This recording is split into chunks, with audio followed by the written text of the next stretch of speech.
Siri stepped from the carriage. Immediately, dozens of servants in blue and silver swarmed around her, pulling her away. Siri turned, alarmed, looking back toward her soldiers. The men stepped forward, but Trelides held up his hand. "The vessel will go alone," the priest declared. Siri felt a stab of fear. This was the time.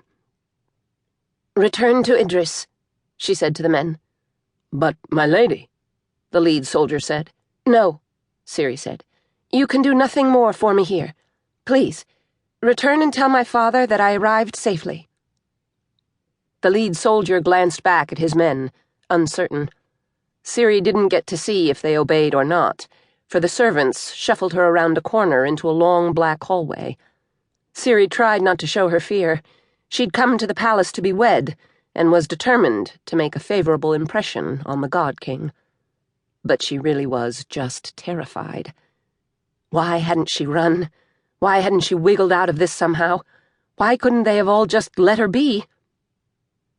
There was no escape now. As the serving women led her down a corridor into the deep black palace, the last remnants of her former life disappeared behind her. She was now alone. Lamps with colored glass lined the walls. Siri was led through several twists and turns in the dark passages. She tried to remember her way back, but was soon hopelessly lost. The servants surrounded her like an honor guard. Though all were female, they were of different ages. Each wore a blue cap, hair loose out the back, and they kept their eyes downcast. Their shimmering blue clothing was loose-fitting, even through the bust. Siri blushed at the low-cut fronts. In Idris, women kept even their necks covered. The black corridor eventually opened into a much larger room. Siri hesitated in the doorway. While the stone walls of this room were black, they had been draped in silks of a deep maroon. In fact, everything in the room was maroon, from the carpeting to the furniture to the tubs, surrounded by tile, in the center of the room. The servants began to pick at her clothing, undressing her. Siri jumped, swatting at a few hands, causing them to pause in surprise. Then they attacked with renewed vigor, and Siri realized that she didn't have a choice except to grit her teeth and bear the treatment. She raised her arms, letting the servants pull off her dress and underclothing, and felt her hair grow red as she blushed. At least the room was warm. She shivered anyway. She was forced to stand, naked, as other servants approached, bearing measuring tapes. They poked and prodded, getting various measurements, including ones around Siri's waist, bust, shoulders, and hips. When that was finished, the women backed away, and the room fell still. The bath continued to steam in the center of the chamber.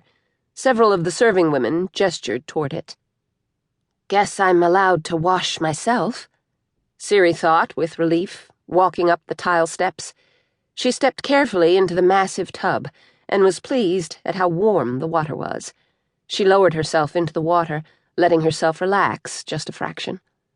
Soft splashes sounded behind her, and she spun.